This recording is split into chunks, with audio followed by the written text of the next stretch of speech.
কুই ভাষায় দারিং শব্দের অর্থ উপত্যকা আর বাড়ি শব্দের অর্থ ঘর, অর্থাৎ দারিংবাড়ি হচ্ছে উপত্যকার বাড়ি। দারিংবাড়িকে ঘিরে আছে প্রচুর জলপ্রপাত, দারুণ সুন্দর প্রাকৃতিক সৌন্দর্য, জঙ্গল, সব মিলিয়ে দারিংবাড়ি যেন উড়িষ্যার পর্যটনের মুকুটে কোহিনূরের মতন। আজকের পর্বে আমরা এই দারিংবাড়ির গল্পই শুনব। নমস্কার বন্ধুরা, আমি ঐন্দ্রিলা আর আপনারা দেখছেন ওয়াইল্ড ইন্ডিয়া ট্রাভেলসের অফবিট উড়িষ্যা সিরিজ। আজকে এই সিরিজের দ্বিতীয় পর্ব। গত পর্বে দেখিয়েছি যে ছোটবেলার বন্ধু সৃজিতা ও তার পরিবারের সাথে আমরা কিভাবে কলকাতা থেকে গাড়িতে চলে এলাম গোপালপুর। গোপালপুরে এক রাত থেকে এখান থেকে আমরা এবার যাব দারিংবাড়ির উদ্দেশ্যে। যারা আগের পর্বটি দেখেননি অতি অবশ্যই একবার ডেসক্রিপশনে এবং আই বাটনে চেক করে নেবেন। আজকে 8ই জুন রবিবার সকাল সকাল গোপালপুর সমুদ্র সৈকতে একটু ঘুরতে গেছিলাম। তারপর এই হোটেল থেকে চেক আউট করে চললাম দারিংবাড়ির উদ্দেশ্যে। ব্রেকফাস্ট আমরা হোটেলে করিনি, রাস্তাতেই ব্রেকফাস্ট সারবো এটাই ইচ্ছে। রোড সাইড একটা দোকানে যখন দেখলাম বেশ লোকজন ভিড় করে খাচ্ছে, এখানেই চলে এলাম। ইডলি, ধোসা, বড়া, সাম্বার, উত্তাপাম সব কিছু এখানে রয়েছে। 30 টাকায় যে কোনো একটা আইটেম নেওয়া যেতে পারে। আমাদের এখানে যেরকম রাস্তার পাশে কচুরির দোকান হয় অনেকটা সেই রকমই। প্রচুর লোকজন খাচ্ছে দেখে আমরা মনে করলাম যে হ্যাঁ, এই দোকানটা নিশ্চয়ই ভালোই হবে। তো সেই রকমভাবেই আমরা এখানে দাঁড়িয়ে পড়লাম এবং ব্রেকফাস্ট সেরে নিলাম। আমি উত্তাপাম নিয়েছিলাম। খেয়ে দিয়ে আবার চলল গাড়ি। কলকাতা থেকে যদি সরাসরি দারিংবাড়ি আসতে চান তাহলে 14 ঘন্টার ড্রাইভ। আমরা যেহেতু 14 ঘন্টা একবারে চালাবো না, সেই জন্য মূলত গোপালপুরে হল্ট দিয়েছিলাম। তবে ইচ্ছে করলে কিন্তু কলকাতা থেকে আরও আগে বেরিয়ে সকালবেলা দারিংবাড়িতে সেই দিনই পৌঁছানো যেতে পারে, কারণ 14 ঘন্টা অনেকেই একটানা গাড়ি চালান। যাই হোক, আমরা গোপালপুর হয়ে যখন দারিংবাড়ি যাচ্ছি আমাদের সময় লাগবে গুগল ম্যাপ অনুযায়ী 3 ঘন্টা 13 মিনিট। ন্যাশনাল হাইওয়ে 59 ধরে আমরা চলেছি। রাস্তাঘাট বেশ সুন্দর।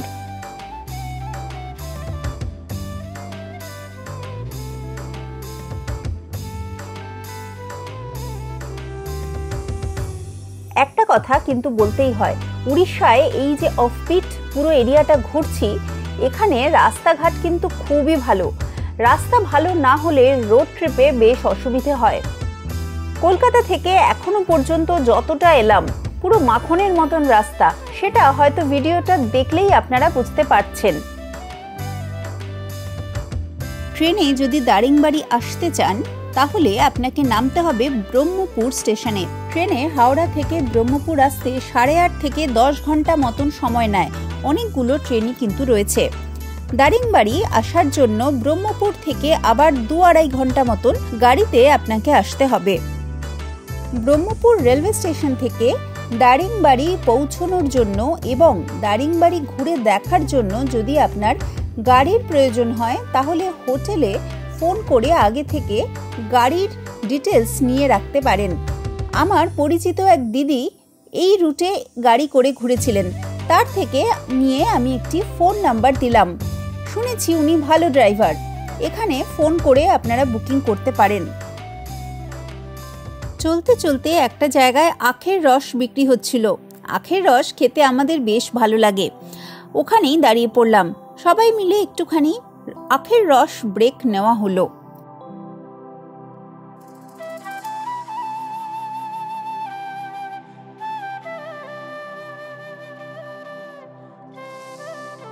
গাড়িতে যখন স্টেশন থেকে দারিংবাড়ির দিকে যাবেন তখন যত বেশি আপনি গন্তব্যের কাছাকাছি পৌঁছবেন দেখবেন চারপাশটা আরও বেশি সুন্দর সবুজ হয়ে উঠেছে। যেহেতু আমরা বর্ষার শুরুর দিকেই গেছিলাম, চারিদিকটা আরও বেশি সুন্দর লাগছিল। আপনি যদি ভরা বর্ষায় যান তাহলে হয়তো এই সৌন্দর্য আপনি আরও দ্বিগুণ দেখতে পাবেন।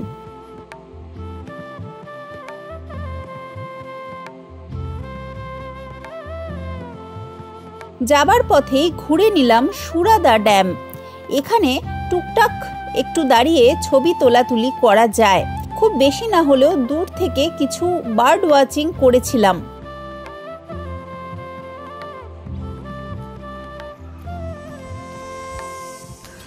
বিজু পটনায়ক পিকনিক স্পট, এটা হচ্ছে সুরাদা ড্যামের পাশের একটা জায়গা। সুরাদা ড্যামের জাস্ট পাশে একটা পার্ক মতন আছে, ঢুকতে কোনো প্রবেশ মূল্য লাগে না। এখানটা জাস্ট আমরা একটুখানি ঢুকে দেখব। ভেতরে একটা ওয়াচ টাওয়ার মতনও রয়েছে। যারা প্রকৃতি প্রেমিক তাদেরও এই জায়গাটা ভালো লাগবে, কারণ ড্যাম এরিয়াটা ভীষণ সুন্দর। চারপাশটা পাহাড় দিয়ে ঘেরা, মাঝখানে জলাশয়, সেখানে পাহাড়ের প্রতিবিম্ব জলের উপর ধরা পড়েছে, দারুণ লাগে দেখতে। দারিংবাড়ি যাবার যে রাস্তাটা, সেই রাস্তাতেই পড়ে এই সুরাদা ড্যাম। সুরাদা ড্যাম ঘুরে তারপরে এবার আমরা দারিংবাড়ির দিকে যাব। তবে এই হলো ড্যাম সংলগ্ন অংশটা, আর তার পাশেই এখানে একটা পার্ক রয়েছে। এই পার্কেও হেঁটে ঘোরা যায়। তবে গরম হলে কি হয়, যেহেতু বর্ষাকাল, ইন্ডিয়ান রবিন পাখির ডিসপ্লে চলছে এখানে। দুটি পুরুষ পাখি এবং একটি স্ত্রী পাখি। দুটি পুরুষই স্ত্রী পাখিটার মন জয় করার চেষ্টা করছে, সেই জন্য একটু গোলমাল ঝগড়াঝাটি এইসব চলছিল। এখন 1টা বাজে, দুপুর 1টা, ভীষণ রোদ, সেই জন্য আর ওই পাশটা পুরোটা ঘুরছি না। কিন্তু এটা এমনি একটা পার্ক আর কি, ঘুরে দেখলে দেখা যায়। একটুখানি যখন রোদটা পড়বে তখন ঘুরে দেখবে। তো সামান্য হলেও কিছু পাখি আছে। আর আমি যখন আসছিলাম ড্যামের মধ্যেও দেখলাম মাছরাঙা রয়েছে, মানে হোয়াইট থ্রোটেড কিংফিশার দেখেছি। আর কায়েম পাখি, যেটা পার্পল সোয়াম্পেন, গ্রে হেডেড সোয়াম্পেন, সেই পাখিও দেখলাম। তাছাড়া ইন্ডিয়ান রবিনের ডিসপ্লে চলছে। এখন ব্রিডিং টাইম, তাদের বাসা বাঁধার সময়। তো দুটি পুরুষ পাখি এবং স্ত্রী পাখি, তাদের মধ্যে মারামারি লড়াই চলছে। এখান থেকে আবার ঘন্টা দেড়েকের পথ দারিংবাড়ি। যেহেতু এটা রাস্তায় পড়ে, সেই জন্য আমরা ঠিক করেছিলাম যাবার পথেই এটা দেখে নেব। দারিংবাড়ি সমুদ্রপৃষ্ঠ থেকে 915 মিটার উচ্চতায় অবস্থান করছে। পূর্বঘাট পর্বতশ্রেণীর বিভিন্ন শৃঙ্গগুলো উঁচু নিচু তরঙ্গায়িত ছন্দে যেন জায়গাটাকে ঘিরে রয়েছে।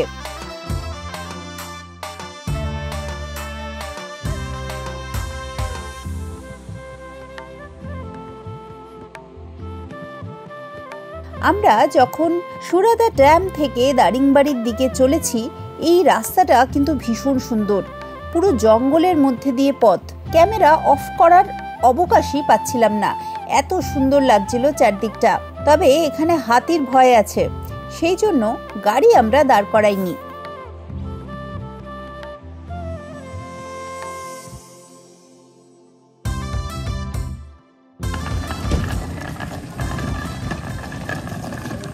আড়াইটে বাজে আমরা পৌঁছে গেলাম দারিংবাড়ি ইউটোপিয়া রিসর্টে। আমাদের থাকার আগামী 2টো দিন আমরা এখানেই থাকবো। সেটা ছাড়া আরও যা সাইট সিইং আছে সেটা তো করবই।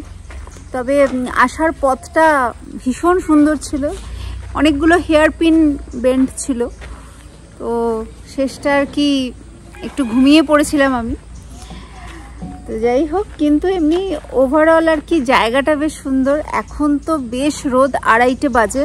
যতটা টাইম ভেবেছিলাম ততক্ষণই লাগলো। একদম ওখান থেকে পুরো রাস্তাটা আসতে মোটামুটি 3 ঘন্টা মতন, 3 ঘন্টা 3.5 ঘন্টা টাইম। মাঝে আমরা অবশ্য ড্যামের ওখানে দাঁড়িয়েছিলাম কিছুক্ষণ। যাই হোক, এবার রুমে চেক ইন করে দেখি রুমগুলো কেমন, চলুন দেখাই। রিসোর্টটা কিন্তু বেশ সুন্দর।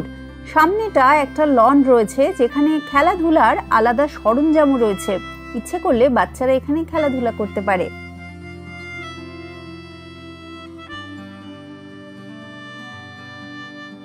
আমাদের রুম দোতলায়।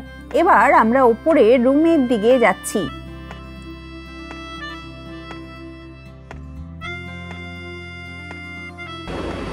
রুমে ঢুকে গেলাম। এই হচ্ছে রুম, বেশ ভালো। মানে আমার তো মানে প্রথম দেখাতেই খুব ইমপ্রেসিভ লাগলো। সেটা মেন রিজন হচ্ছে বাইরেটা এত সুন্দর, সুইমিং পুল আছে, তারপরে লনটা রয়েছে, যেহেতু আমরা ফ্যামিলি ট্রিপে এসেছি সেই জন্য বেশ ভালো লাগবে, মানে বাচ্চারা আর কি ওখানটা ঘুরে খেলতে পারবে। চলুন একবার রুমটা ঘুরিয়ে দেখাই। এখানে জলের বোতল, চা কফির সেট ইত্যাদি দেওয়া রয়েছে। ইচ্ছে মতন চা কফি বানিয়ে খাওয়া যেতে পারে। ঘরের মধ্যেই রয়েছে একটা সেন্টার টেবিল আর দুটো চেয়ার। এখানে বসে বেশ কিছুটা সময় কাটানো যেতে পারে। বেশ ভালো বন্দোবস্ত। এখানে বেশ কিছু ড্রয়ার রয়েছে, প্রয়োজনীয় জিনিসপত্রগুলো এখানে রাখা যায়। আছে ওয়ার্ড্রোবও। বাথরুমটাও বেশ ঝকঝকে তকতকে। এই রিসোর্টে প্রচুর বাঙালি এসে থাকেন দেখলাম। রিসোর্টের ফোন নাম্বার ডেসক্রিপশনে পাবেন। আমাদের এই রুমের খরচ পড়েছিল 2500 টাকা প্লাস জিএসটি, মোটামুটি 2800 টাকা মতন পড়ে গিয়েছিল। এই ভাড়ার সাথে ব্রেকফাস্টের খরচ ধরা আছে। আমরা এখানে 2 দিন থাকব। সকালবেলা এখানে বাঙালি থালি পাওয়া যায়। যেহেতু রিসোর্টে প্রচুর বাঙালি আসেন, সেই জন্য বাঙালি খাবার দাবার পাওয়া যায়। দুপুরে পৌঁছে ফ্রেশ হয়ে আমরা চলে গেলাম নিচে ডাইনিং রুমে। এখানে আমরা আগে থেকেই বলে রেখেছিলাম এগ থালি, চিকেন থালি ইত্যাদি। সেই মতন খাবার এসে গেল। এগ থালিতে 2 ভাত, ডিমের ঝোল, সেটা ছাড়াও একটা নিরামিষ তরকারি, ডাল আর আলু ভাজা ছিল। খাবারের স্বাদ মোটামুটি ভালোই, যেমন নর্মালি হয়ে থাকে সেরকমই। দারুণ ভালো এরকমও বলতে পারছি না, আবার একদম যে বিস্বাদ তাও নয়। জায়গায় ওয়াইফাই অতটা স্ট্রং নয়। আমরা জাস্ট ডাইনিং এর ওপরেই ছিলাম, কিন্তু আমরাও খুব একটা ভালো ওয়াইফাই রুম থেকে কিন্তু পাইনি।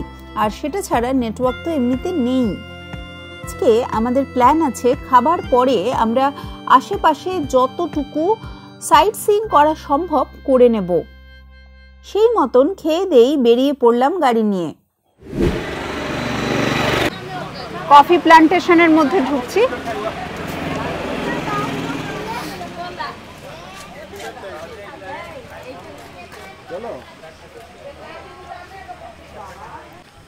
দারিংবাড়ি থেকে যে সমস্ত সাইট সিইংগুলো হতে পারে তার মধ্যে এই 2-1টা সাইট সিইং আমি ম্যাপে দেখলাম আমরা 20-25 মিনিট মতন লাগবে। তো এগুলো আমরা আজকেই করে নিচ্ছি। আজকে 8 তারিখ, আজকেই এসে পৌঁছলাম, দেখালাম একটু আগে।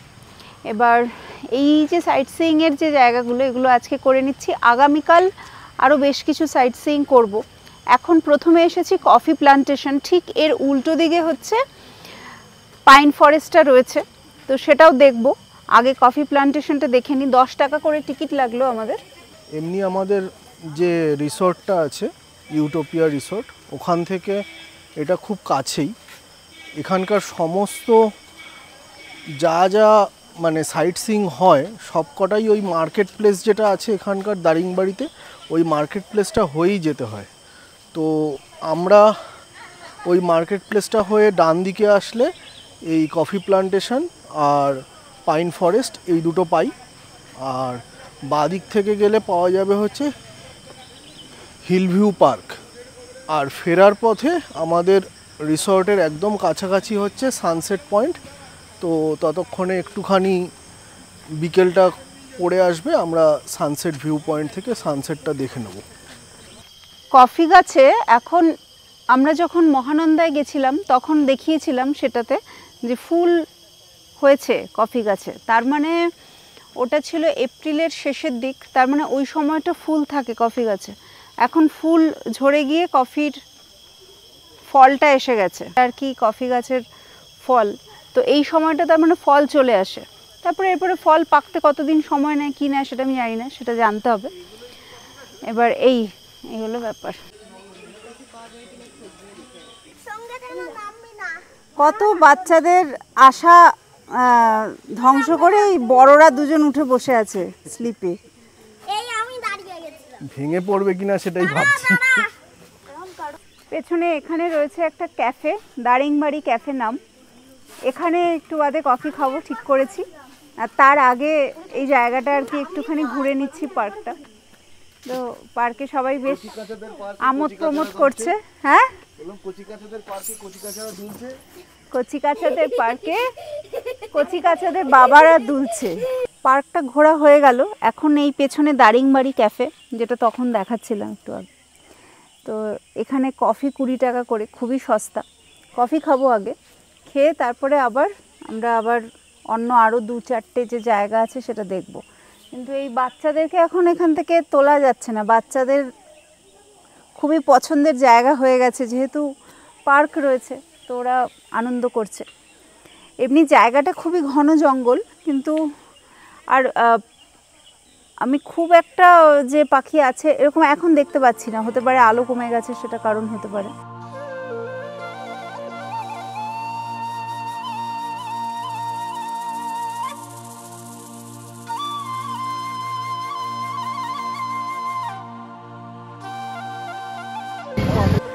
এই সাদা গাছগুলো সব ইউক্যালিপটাস গাছ, আর এই দিকে এগুলো হচ্ছে পাইন ফরেস্ট। এটা হচ্ছে পাইন, এই পাইন ফরেস্ট। এর ঠিক উল্টো দিকে হচ্ছে কফি প্লান্টেশন, আর এই পাইন ফরেস্টের পাশেই হচ্ছে ইউক্যালিপটাসের বন। চলে এলাম হিল ভিউ পার্কে। 10 টাকা করে টিকিট মাথা পিছু। হয়ে গেছে প্রায় 6:30 বাজে, 6:40 হয়ে গেছে। বাইরে আলো জ্বলছে, তো এখন পার্কের ভেতরে ঢুকবো। এটাও একটা সাইট সিইং পয়েন্ট। এখানে টয় ট্রেনে উঠেছো? টয় ট্রেনটা ভীষণ ছোট, এইটুকু জাস্ট।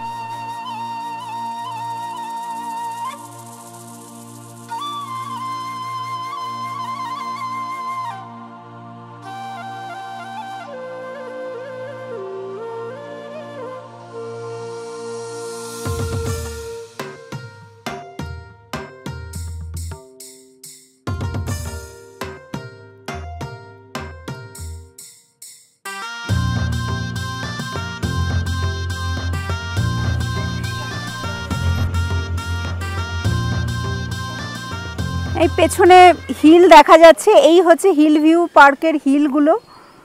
যদিও এখানে একটা কনস্ট্রাকশন হচ্ছে, জানি না কি হতে পারে, কোনো হোটেল বা হতে পারে ক্যাফে, তো তার জন্য আর কি হিলের ভিউটা ঠিকঠাক পাওয়া যায় না।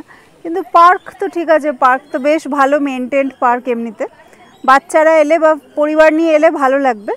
এখন তো সন্ধে হয়ে গেছে, 7টা বেজে গেছে, এখন আর আলো অতটা নেই, আর হিলের ভিউটা এই দেখা যাচ্ছে। তো পার্ক ঘোরা কমপ্লিট হলো। এখনও পর্যন্ত দারিংবাড়ি তো ভালোই লাগছে, একদম অন্যরকম বলবো না আমি, এমনি ট্যুরিস্ট স্পট, প্রচুর পর্যটক এসেছেন, দেখাই যাচ্ছে। আর পার্ক জাতীয় এলাকায় তো পর্যটকরা আরও বেশি আসেন। কতদিন বাদে আবার দোলনা চড়ছি, বেশ ভাল লাগছে।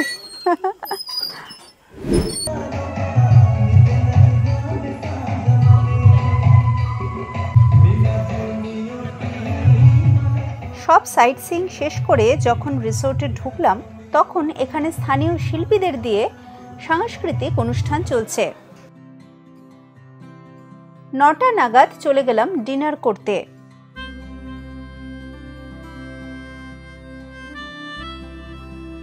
সুপ্রতিম প্রচুর মথের ছবি তুলতে ভালোবাসে। প্রজাপতির সাথে সাথে মথও তার পছন্দ।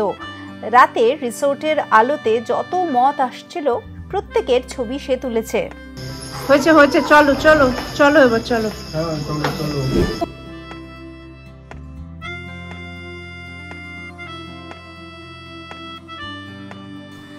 সুপ্রভাত। আজকে 9 তারিখ, মানে 9ই জুন। আজকেও আমরা দারিংবাড়িতেই থাকবো। তো সকালবেলা এখন মোটামুটি 7:15 মতন বাজে। সকালবেলা আমরা একটুখানি আশেপাশে হাঁটছি, আমরা দুজনে বেরিয়েছি, একটুখানি ঘুরবো। ঘুরে আর কি যদি কিছু বার্ডস পাওয়া যায় সেটা আর কি খোঁজার চেষ্টা করব। যদিও দারিংবাড়ি পুরোপুরি ট্যুরিস্ট প্লেস, কিন্তু যেহেতু গ্রিনারি রয়েছে তো আমরা অ্যাজিউম করছি কিছু পাখি হয়তো পাওয়া যেতে পারে। কোথাও গিয়ে আমরা এই জিনিসটা খুব খেয়াল করার চেষ্টা করি যে যদি আমরা সেখানকার স্থানীয় সংস্কৃতি বা স্থানীয় পাখি বা অন্যান্য কিছু প্রাকৃতিক অন্যান্য কিছু প্রজাপতি বা মথ ইত্যাদি হতে পারে, সেগুলো যদি আমরা দেখাবার চেষ্টা করি বা দেখার চেষ্টা করি নিজেরা, তাহলে সেটা আমাদের ভ্রমণে একটা বিশেষ ভ্যালু অ্যাড করে বলে আমাদের মনে হয় আর কি। কারণ ওটা ছাড়া আমাদের একটুখানি ব্ল্যান্ড লাগে সব কিছু ফিকা ফিকা লাগতা হ্যায় তো সেই জন্য আর কি একটুখানি বেরিয়েছি, দেখি যদি কিছু পাওয়া যায় তো ভালো। এটা কি কাঁঠাল গাছ নাকি? হ্যাঁ এই বাবা কত পুরনো কাঁঠাল গাছটা, দেখো পুরো ভর্তি কাঁঠাল হয়ে আছে, দেখেছো? মানে কাঁঠাল গাছ আমি দেখেছি অনেক, কিন্তু মানে এত মোটা এত বড়, এটা অনেক পুরনো গাছ, বোঝাই যাচ্ছে বিশাল বড়। যারা বার্ডিং করেন না তারাও কিন্তু সকালবেলা উঠে একটুখানি, শুধু রিসোর্টে বহু লোকজন তো রয়েছেন, অনেকেই রয়েছেন রিসোর্টে, তো রিসোর্টে ভালো তো লাগে রিসোর্টে বসে থাকা, রিল্যাক্স করা, কিন্তু সেটা ছাড়াও আমার মনে হয় যদি এমনি গ্রামের মধ্যে হেঁটে ঘুরে বেড়ান আপনাদের ভালো লাগবে। এবার এটা আমি অন্যান্য অনেক ভিডিওতেই বলেছি যে যদি বেরোলে, যেমন এই দিকটা আমি একটুখানি দেখাচ্ছি, এটা একটা বিশাল গাছ, কি গাছ আমি বলতে পারছি না, এর মধ্যে প্রচুর আর কি মৌমাছির চাক হয়ে রয়েছে, ফুলো গাছ, বাপরে। এখানে যে মৌমাছির চাকগুলো দেখা যাচ্ছে, এগুলোতে অনেক সময় ওরিয়েন্টাল হানি বাজার পাওয়া যায়, এগুলো একটু খেয়াল করলে, একটু বেলার দিকে খেয়াল করলে পাওয়া যায়। তো আমরা যে পুরনো খিসমার ভিডিও দেখিয়েছিলাম সেখানে এরকম আমরা পেয়েছি যে এরকম মৌচাক থেকে আর কি হানি বাজার এসে বসে আছে আর ওই মধু খাওয়ার চেষ্টা করে। কিন্তু এই মৌমাছির অ্যাটাকে কোনো প্রবলেম হয় না ওদের, ওরা কিন্তু এই মৌচাকের মধ্যে বসে থাকতে পারে এবং এখান থেকে ওরা মধু খায়। হ্যাঁ, খুব বড় একটা পাখি, সেই জন্যই তো নাম ওরিয়েন্টাল হানি বাজার, মানে ওটাই ওর বাজার টাইপের পাখি। গ্রামের মধ্যে দিয়ে বেশ কিছুটা হেঁটে গেলাম, মূলত যেদিকটা পাহাড় আছে সেই দিকে। তারপর কিছু পাখি চোখে পড়ল।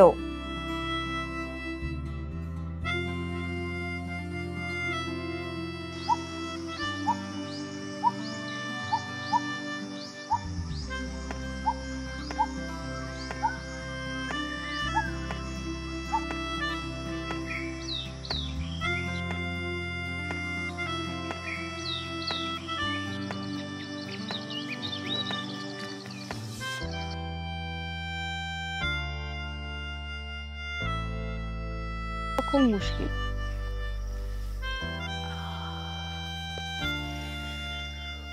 প্রচন্ড গরম। কটা বাজে এখন? ও প্রায় 8:30 বাজে, 8:20 হয়ে গেছে, অনেকক্ষণ হাঁটলাম। সেই হিসেবে যে প্রচুর পাখি পেয়েছি তা না, অবশ্য 8:30, এখন আস্তে আস্তে আরও বেশি রোদ হয়ে যাচ্ছে। আর দারিংবাড়িতে হয়তো অনেক বছর আগে কখনো বরফ পড়েছিল বা ফ্রস্টিং হয়েছিল জানি না, কিন্তু এখন তো ভীষণই গরম, ভীষণ। রাত্রিবেলা ওয়েদারটা সুদিং হয়ে যায়, মানে কলকাতায় যেরকম শীতকালের যে ওয়েদারটা অতটা ঠান্ডাও নয় এখন, কিন্তু সুদিং, মানে অক্টোবরের শেষ বা নভেম্বর যেরকম আর কি ঠান্ডা থাকে সেই রকম ঠান্ডা এখন জুন মাস। তো সেই হিসেবে সুদিং, যেখানে অন্যান্য সব জায়গায় আর কি বেশ দাবদাহ গরম, এখানে সেই হিসেবে ঠান্ডা, কিন্তু সকালবেলাটা বেশ স্কর্চিং হিট, মানে জ্বালিয়ে পুড়িয়ে দিচ্ছে, এত গরম। পুরুলিয়াতে যেরকম ওয়েদার থাকে অনেকটা সেই রকমই। তো সেই জন্য আর কি পুরুলিয়াতে যে ধরনের পাখি পাওয়া যায় বা সেন্ট্রাল ইন্ডিয়ার দিকে যে ধরনের পাখি পাওয়া যায় সেই সব কিছু কিছু পাখি দেখছি বা কল শুনছি, যেমন ইয়েলো আইড ব্যাবলার দেখেওছি, কিন্তু খুব ভালো শট হয়নি, দূরে দূরে ছিল। আর কল তো প্রচুর আর কি, সামনে অনেকগুলো ছিল। হ্যাঁ, ইয়েলো আইড ব্যাবলার তো সাধারণত সোশ্যাল পাখি, ওরা একা ঘোরেও না, এমনিতেও সবসময় মুভ করে, ফোরেজ করে, সবসময় একটা গ্রুপ করে করেই করে, যেরকম ছাতারে আমাদের ব্যাবলার যেরকম করে। আর সেটা ছাড়াও ইন্ডিয়ান কুকুর ডাক ছিল। এবার এই জায়গাটা দেখলে আর কি সেই বিভিন্ন পাহাড়ের আর কি শ্রেণীগুলো দেখা যাচ্ছে। এটা পুরোটাই হচ্ছে পূর্বঘাট পর্বতের রেঞ্জ। এখান থেকে যদি আমি আরেকটু ওপরের দিকে যাই, এটাও কিন্তু একটা পাহাড় উঠে গেছে। তো যদি আমি এই জঙ্গলের ভেতর দিয়ে যাই, পাহাড়ের ভেতর দিয়েই যাওয়া হবে, তো সেই দিক দিয়ে আর কি যাওয়া যেতে পারে। কিন্তু এখন আমরা আবার রিসোর্টের দিকে ফিরবো, কারণ ব্রেকফাস্ট ইজ কলিং।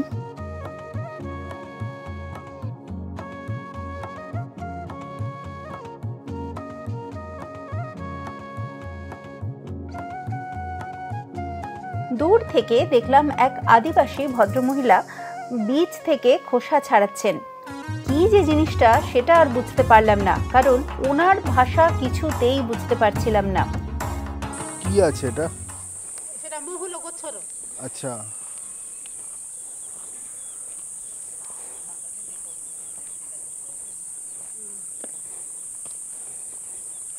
তেল তৈরি হবে। তেল হবে এতে। হ্যাঁ, এটা কিসের বীজটা কিসের? ये क्या है? ये क्या है? এটা ঠুলো কইবে। ঠুলো? কি গো? ঠুলো বলছে এটা এটা থেকে মহুল গছর। মহুলো? হ্যাঁ, মহুল গছর এটা। আচ্ছা, এটা থেকে তেল তৈরি হবে। আচ্ছা আচ্ছা, হ্যাঁ, তেল হবে। তেল হবে। ये पत्थर देके आपको खोलना पड़ता है ना? না এটা সুপা যাকো বাহার করি কি। हाँ। এটা সুকা হেবো তারপরে তেল হেবো। শুকিয়ে তেল হবে এইটা। हाँ हाँ हाँ। হ্যাঁ, এ গাছে খজুরি গছ তো না? হ্যাঁ, খেজুর গাছ, খেজুর গাছ। हाँ, ये पत्थर करके दिखाइए ना कैसे करते हैं ये पत्थर से। ও এটা এইটা পথর। हाँ ইমতি করতে। हाँ, अच्छा। ক্রাশ করে আর কি। খোসাটা ছাড়িয়ে খোসা ছাড়িয়ে এটা থেকে এরপর তেল তৈরি হবে।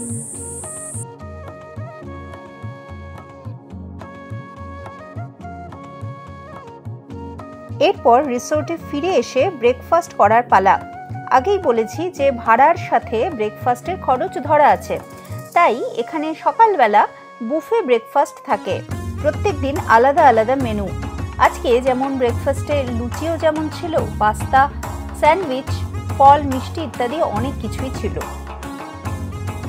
ব্রেকফাস্ট করে আবার আমাদের সাইট সিইং এর পালা শুরু হলো। আজকে আমরা বেশ কিছু ঝর্ণা দেখব। গতকাল আমরা ঝর্ণার দিকগুলোতে যাইনি, আজকে সেই ঝর্ণা দেখার পালা।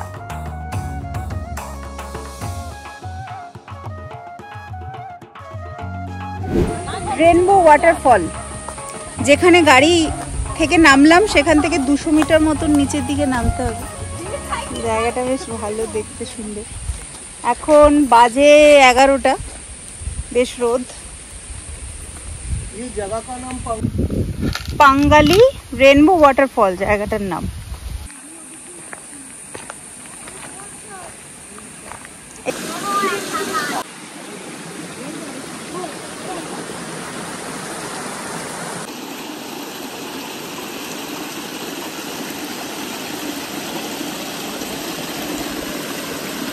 নিজের নামটা লিখলে জল দিয়ে? আচ্ছা, জল দিয়ে লিখে দিয়ে যাওয়া ভালো।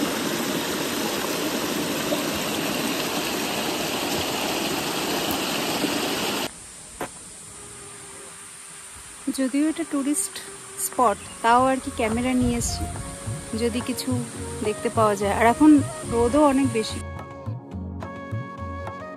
রামধনু ঝর্ণার এই যে পথটা, এটা কিন্তু একটু কঠিন আছে। বেশ ধরে ধরে কিছুটা দূর পর্যন্ত নামতে হয়।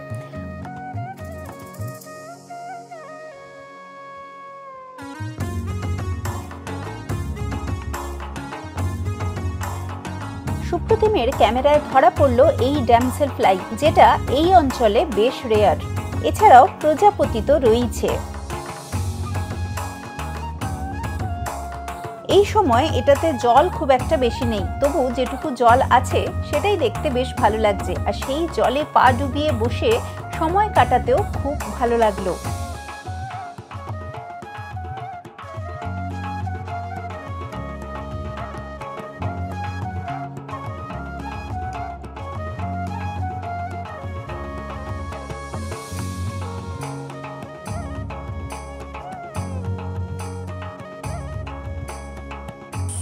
কেমন লাগলো ঘুরে? ভালোই, কিন্তু বেশ কঠিন আছে, তাই না? হ্যাঁ। আর বয়স্ক আর অসুস্থ হলে তারা কি আসবে? তাদেরকে রেকমেন্ড করা যাবে না, রাস্তাটা ওরকম বাঁধানো সিঁড়ি সেরকম না, ওই কয়েকটা পাথর আছে এখানে, ওই ছোটখাটো পাথরের মতো ওই সিঁড়ির মতো করা হয়েছে, তার মধ্যে দিয়েই যেতে হবে। ওই ধরে ফরে আর কি কোনো মতে গেছি। হ্যাঁ, মানে খুব বয়স্ক হলে একদমই আসবেন না, অসুস্থ হলে বা পায়ে ব্যথা থাকলে একদমই রেকমেন্ডেড না। তবে সেটা না হলে এমনি ভালো লাগবে। আমরা এখন যে সময় এসেছি জুন মাসের প্রথম দিকে, এই সময় জল থাকলেও একটু কম। জুলাই আগস্টে আরও বেশি সুন্দর লাগবে, আরও বেশি জলটা একটু সুন্দর হবে। তবে রাস্তাটাও আর একটু বেশি স্লিপারি হবে বা আর একটু বেশি কাদা কাদা থাকবে হয়তো, তো সেটাও কিন্তু মাথায় রাখবেন। আমাদের পরের ডেস্টিনেশন সেটা হচ্ছে মিদু বান্দা ওয়াটারফল। এখানে এসেছি, মোটামুটি ওইখান থেকে ওই 20-25 মিনিট মতন লাগলো গাড়িতে। এটা আবার সিঁড়ি বাঁধানো সিঁড়ি রয়েছে। আগের যে ওয়াটারফলটা দেখালাম সেটাতে যেমন বেশ আর কি কষ্ট করে করে নিচে যেতে হয়েছে, এটা তা নয়, যদিও সিঁড়ির হাইটটা বেশ বড় বড় হাইট। তো ওই আমি সবসময় বলবো যে সেটা একটুখানি দেখে বুঝে আসবেন। যদি মনে করেন আসতে পারবেন তাহলেই আসবেন, শুধু শুধু এসে আর কি কষ্ট পেয়ে লাভ নেই। বরঞ্চ আমি রিসর্টে যত লোক দেখলাম তারা কিন্তু ম্যাক্সিমামই আসেননির ভাগ আর কি বেশি, বরঞ্চ সাইট সিইং এগুলো করছেন কম লোক। যাই হোক, আমরা একটুখানি ঘুরে আসি, তারপরে দেখি নিচটা কেমন।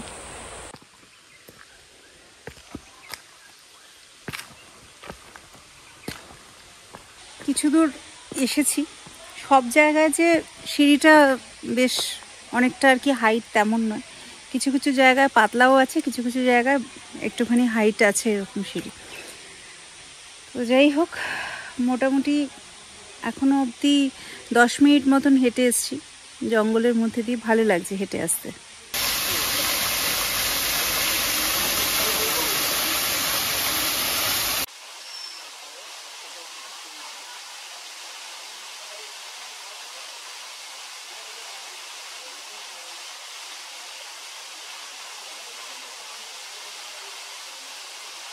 এখানে ভেজা মাটিতে মাড পাডলিং করছিল বেশ কিছু প্রজাপতি। তাদের ছবি যেমন তুললাম, সাথে সাথে রক আগামাও পেলাম। আগের ঝর্ণাতেও রক আগামা দেখিয়েছি, তবে এখানে এই পুরুষ গিরগিটি স্ত্রী গিরগিটির সাথে মিলনের চেষ্টা করছে।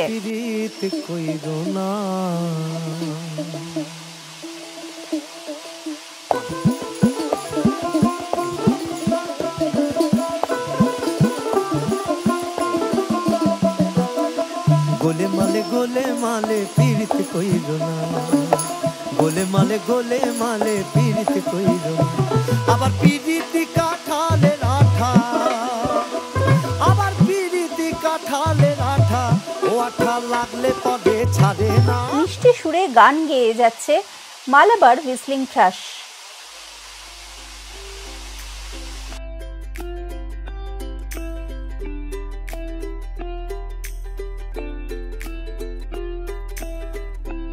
দুপুরবেলা রুমে ফিরে এসে খাওয়া দাওয়ার পর বিকেলবেলা আবার আমরা বেরোলাম। এবারে গন্তব্য বাটারফ্লাই পার্ক। 4:45 বাজে। এখন এমনিতে আলো একটু কমে এসেছে, সেটা আলো কমে আসার একটা মেন কারণ হচ্ছে মেঘলা হয়ে গেছে। তো বাটারফ্লাই গার্ডেনে এসেছি, বালিগুড়া ফরেস্ট ডিভিশনের মধ্যে পড়ছে এটা। কালকে যেখানে গেছিলাম হিল ভিউ পার্ক, তার থেকে একটুখানি জাস্ট এগিয়ে, তো একবারই ঘুরে যাওয়া যেত, আমরা জানতাম না বলে এখন আবার এলাম। দারিংবাড়ির এই বাটারফ্লাই পার্কটা বেশ ভালোভাবে মেনটেন করা। আমি আগেও বেশ কিছু বাটারফ্লাই পার্ক দেখেছি, কিন্তু এটার মতন এত ভালো মেনটেনড পার্ক দেখিনি। এখানে এই সময়ে অন্ধকার হয়ে এসেছিল বলে আমরা খুব একটা বেশি প্রজাপতি দেখতে পাইনি, কিন্তু আমার মনে হয় এখানে প্রচুর প্রজাপতি দেখতে পাবার কথা, কারণ মাঝে মাঝেই এখানে ছোট ছোট জলাশয় বা ভেজা মাটি তৈরি করা হয়েছে যাতে প্রজাপতিরা অনেক বেশি আসে বা মাড পাডলিং করে। এছাড়াও যে ফুল গাছগুলো লাগানো হয়েছে সেগুলো বেশিরভাগই সব আলাদা আলাদা রঙের। প্রজাপতিরা বিভিন্ন আলাদা রঙের ফুল খুব পছন্দ করে।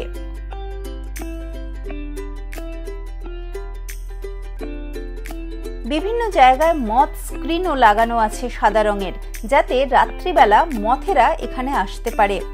ওভারঅল আমার মনে হলো বাটারফ্লাই পার্কটা কিন্তু খুবই ভালো। আপনারা যারা প্রকৃতিপ্রেমী তারা অবশ্যই এই পার্কে এলে আমাকে জানাবেন কেমন লেগেছিল বা কতগুলো বাটারফ্লাই আপনারা দেখতে পেয়েছেন। আমিও বেশ কিছু প্রজাপতি এবং পাখি এখানে দেখলাম।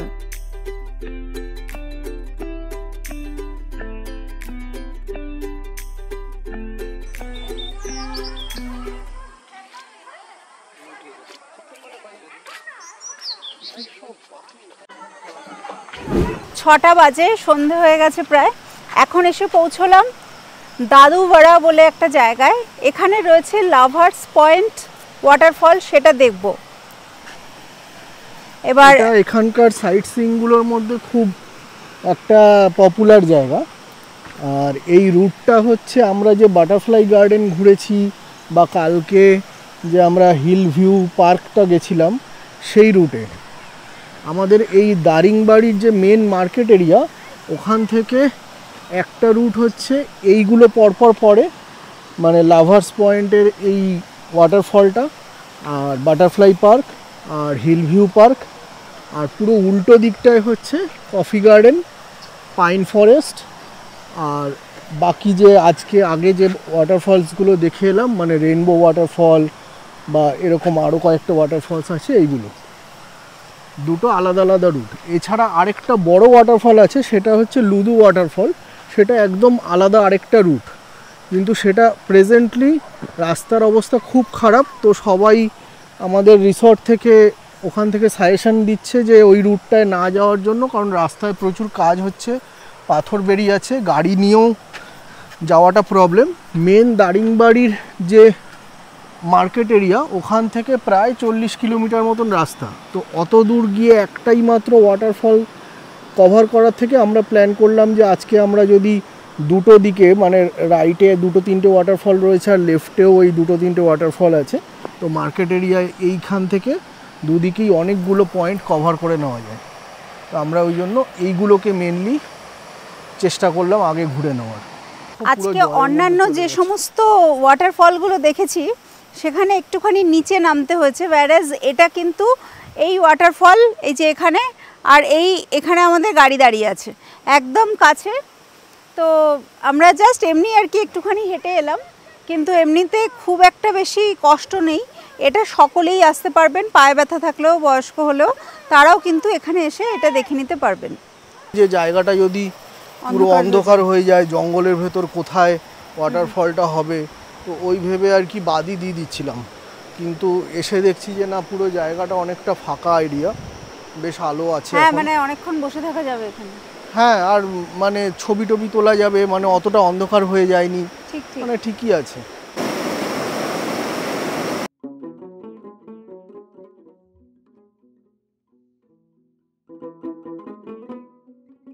ভ্রমণের আসল উদ্দেশ্য অনেকটা সময় প্রকৃতির সাথে এবং পরিবারের সাথে কাটানো। আমরা তিনজন যখন একসাথে ঘুরতে যাই, এই জিনিসটা আমরা ভীষণভাবে উপলব্ধি করি।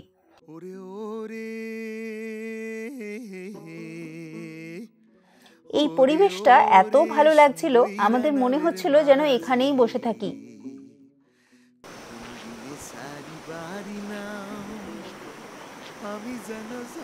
এই যে বর্ষাকালে এই পুরো জায়গাটাই জল থাকে, আর এই জলে জলে দেখো পাথরগুলো কেটে গেছে। আর এখন শুকনো বলে কিছুটা জল কম আছে বলে একদম ওই সাইড অবধি যাওয়া যাবে। এখান দিয়েও একটু একটু পাথর ফেলা আছে, এখান দিয়েও একটুখানি যাওয়া যাবে।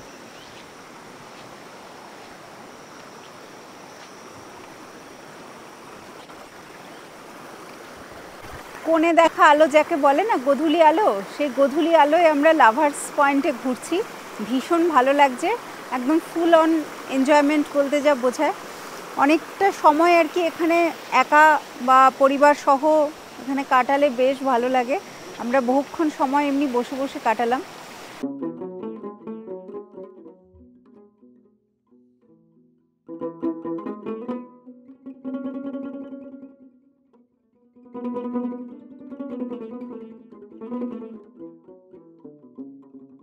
রিসোর্টে ফেরার পথে আমরা বাজার এরিয়াটায় দাঁড়ালাম।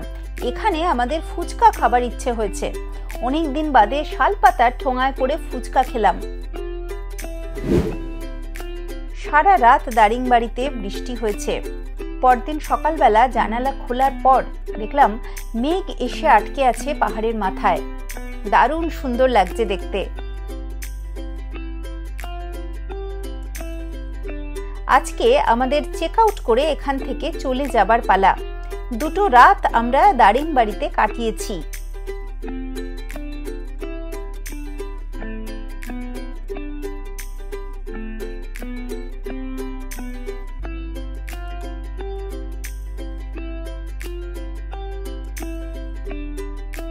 মেহান, তোমার দারিংবাড়ি কেমন লাগলো? ভালোই লেগেছে। খুবই ভালো। আবার আসবে? আবার একদিন দারিংবাড়িতে আসবে। সেটা কি এর মধ্যেই আসবে না 1 বছর পর আসবে? আরো 1 বছর পর আসবে। ও আচ্ছা আচ্ছা।